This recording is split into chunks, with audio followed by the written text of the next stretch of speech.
Hey everybody, how's it going? This is Danny, the Wicked Awesome Gardener, coming at you from the Wicked Awesome Garden. And as you can see over my shoulder here, the tomato forest has been staked.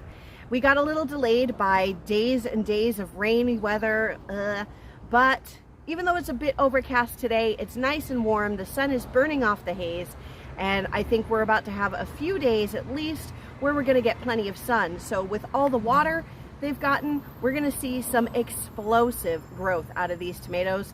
So it's a good thing we're out here today because we are going to prune them. And this is very, very overdue for my tomatoes. All I basically did was plant them in the ground and let them grow wild until I started staking them up. Very overdue. So there is a lot of overgrowth. Instead of single stemming, which was my plan, they have gone crazy. They are growing everywhere, and oh my goodness, wait till you see this cherry bomb plant. More like cherry explosion. That definitely took some extra stakes, and we're still gonna have to prune it in a crazy way. So let's get to it. Yeah, these were allowed to grow a little bit crazy. It's hard to tell one plant from the other. When you come to the side, it's a little easier to tell which plant is which, but there's definitely not a lot of room for airflow down there, and that is definitely something that brings blight. And as you can see, some of these lower leaves are already starting to get it. So we're gonna do some hefty pruning today. A little tomato anatomy lesson before we get started cutting these back so you'll know what it is that I'm doing. Right here you have your main growing stem, and you can see here where it forks. So you can see that this stem just keeps going right on up, but out of that main stem came a leaf stem right here. So these are your leaves that gather the sunlight and help feed the plant and grow the fruit. You can tell that this one here is a totally new branch, even though it's maybe even a little thicker than the main stem. You can tell this one goes straight up, and there is your flowering stem, another leaf stem. This here is what's called a sucker, and a sucker basically grows in the armpit between the leaf stem and the main stem and starts growth of basically an entire new plant. So I'm really trying to limit that because this already has plenty of suckers growing off it, and we don't want to take away from growing these fruit, and I cannot support a sucker growing up another 7 or 8 feet. So we're going to come right in and we're going to snip it. Move this over here since it wouldn't focus with the other plants. But if you see those little spiky white hairs all over it, those are new roots trying to start. It's getting a little bit late in the year for me to try to start more tomatoes, and I've already given away enough tomato suckers to friends, so I'm not going to bother saving these. It's just going into the compost pile because those are nice healthy leaves, no blight there. We can go ahead and compost that. If it's got blight on it, you don't want to really get those spores into your compost because it's just going to go into your soil and spread disease next year. So healthy stuff only. So the two main causes of disease in tomatoes is, one, restricted airflow. There's not enough airflow getting in and around the plants, so it just adds excess moisture, and that can cause rot and blight. Another thing that causes blight is water splashing up onto the leaves with bits of soil. Blight is essentially a spore found in the soil, and when it splashes up onto your leaves, it can then infect them with blight, and then it will kill your tomato from the bottom up. So what I like to do is trim everything in the bottom, like 10 to 12 inches of the plant. I'm not going to go quite that crazy because I've got a couple tomatoes here that I'd like to keep, but we've got big suckers like these, and I don't know. I think I'm going to leave this one even though it's down low, but I'm going to trim some of the leaves off of it. Just, I really left these far too long. So we're just going to go in and make some drastic cuts. We're going to get rid of leaf stems, suckers. So you can see they're already kind of starting to shrivel up. It pains me to cut this entire branch. You have no idea, but I have to. Oh, ouch. That hurt. Yep, see, we've got a new sucker forming down here at the base that has a sucker of its own. We don't want that.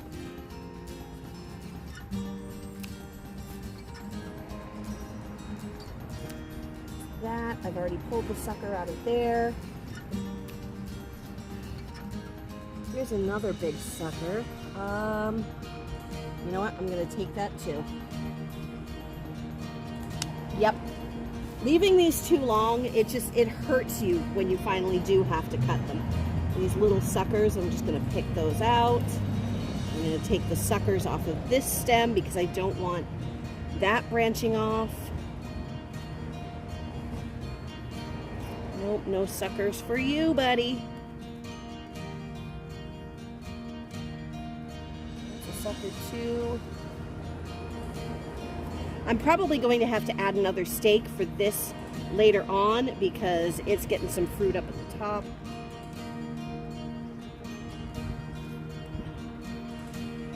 This sucker too is already pretty pronounced.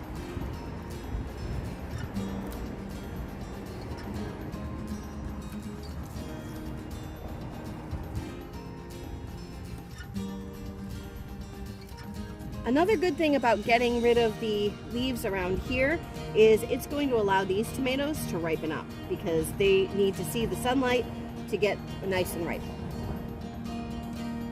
So now that I've trimmed the bottom about as much as I'm going to, now I'm just going to go through and make sure that I've got all the suckers off of the plant that I don't want to have there. All of that came off of just one plant, and I didn't even cut it as drastically as I could have.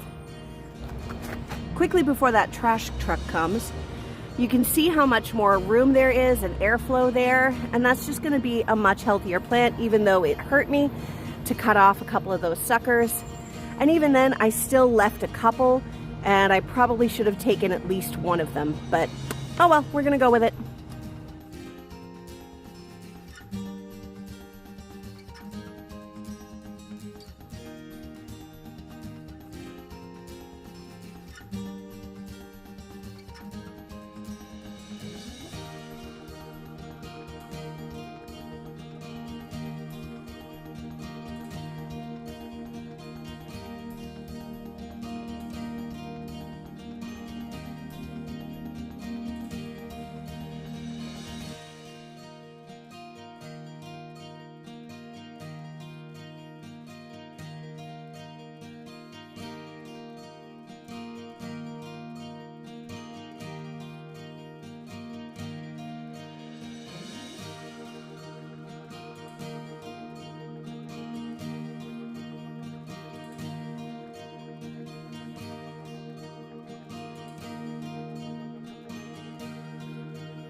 Oh yeah, that looks much, much better.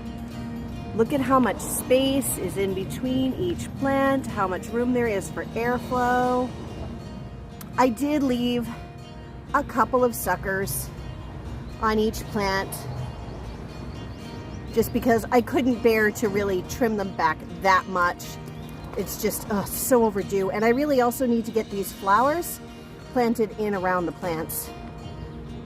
But way better. I still have a whole lot to do over here, but that looks phenomenal already.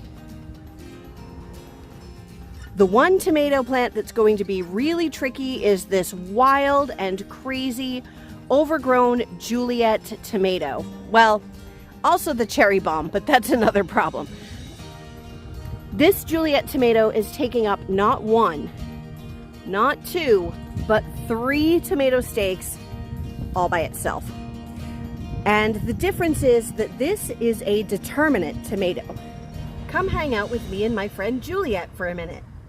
So this is a Juliet tomato, and it is a determinate tomato plant. The difference between a determinate and an indeterminate tomato is that a determinate tomato, like this Juliet, has a genetically predetermined amount of fruit that it's going to grow. A determinate plant will grow, set all its fruit at once, ripen it, and then die back.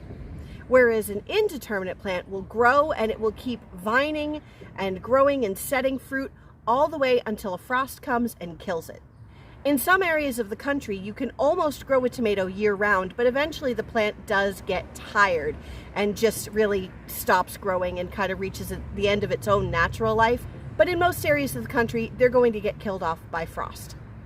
So Juliet here is a determinate tomato plant, and you don't typically want to prune them, at least not very much, because they're only going to set so much fruit. But on the flip side, if you don't prune them, you run the risk of unhealthy plants, like getting blight and things like that. So you actually do want to prune them a little bit, even though it's such a sacrifice. You're going to get better fruit and possibly more fruit in the long run because your plant is going to die early. So this plant has been allowed to run wild, and I am going to prune some of what's on the bottom just to give it a little more airflow, because it's been laying on the ground for weeks and there really isn't much I can do about it now because it's got tons of fruit down there. I'm just going to let it ripen and then I will prune them up as I go. But for now, I'm going to give it a little bit of pruning just to give it a little more airflow under there and get some of these leaves off the soil.